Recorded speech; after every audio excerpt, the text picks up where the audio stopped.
Okay, we're going to go ahead and solve another equation here. This is our second example. And as you can see, the level of difficulty has increased slightly because we're dealing with fractions. And still the same principle. We are going to combine like terms. So we have our variables, terms with variables. And then we have our constants, a -6 and a +5/2. I want to caution you with this class, we are going to be dealing with some exact values, so keep things as fractions. Don't use decimals unless otherwise specified. So let's go ahead and get started. First thing that we're going to do is we're going to go ahead and balance the equation, and I'm going to add a 1/3 x to both sides. Okay, so I'm going to write this one out. We have a -2x plus a 1/3 x plus 5/2 is equal to -6. Now you don't have to do everything step by step like I do. I'm just showing this so we see all the steps. So now the common denominator, and one of the things I'm going to do is this is -2 is the same thing as -2/1. So if we look at what the common denominator is, it's going to be 3. Okay? There we go. The quick way to potentially find a common denominator is just to take these two terms and multiply them, and we would get 3. And that's a common denominator that you can use. So how do I get the bottom here to be 3? Well, I just multiply by 3/3. And it's only this term that's being multiplied. So 3 times -2 is -6. 3 times 1 is 3. And now that the denominator is the same, I can combine these terms. And when we're adding fractions, the denominator doesn't change, and we add the numerators together. -6 plus 1 is a -5, and that's x. And continue everything else. Okay. Move this up.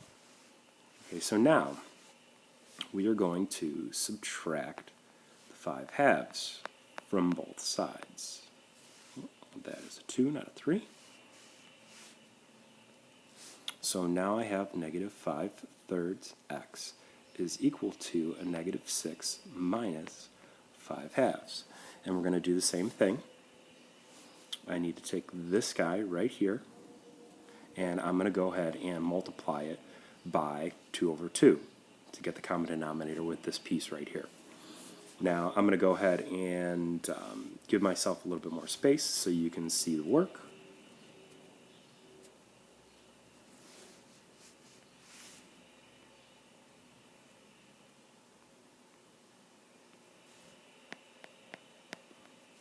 Okay.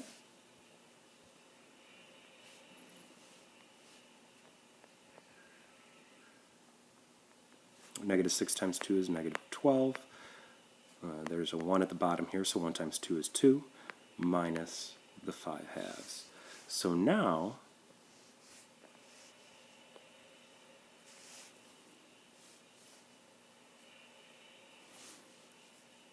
we have like terms at the bottom, and we can go and subtract.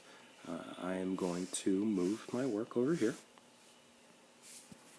and I have a -5/3 x is equal to -12 minus 5 is a -17/2.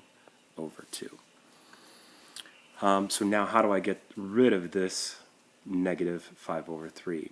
Some of you might think of cross multiplying, which is perfect. One of the things that I'm going to show you is we can go ahead and just multiply by the reciprocal. So if I multiply by the reciprocal, that's going to cancel that whole fraction out. And so I'm going to go ahead and take this guy and multiply it by -3/5. And what I do to one side, I have to do to the other. And that's the balance of the equation.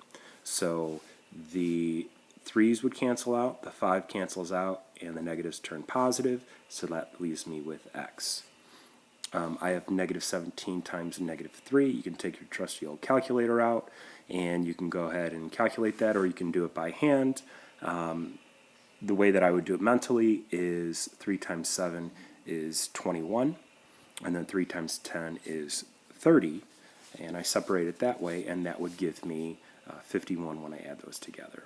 So that would give me 51 over 10. Negative times a negative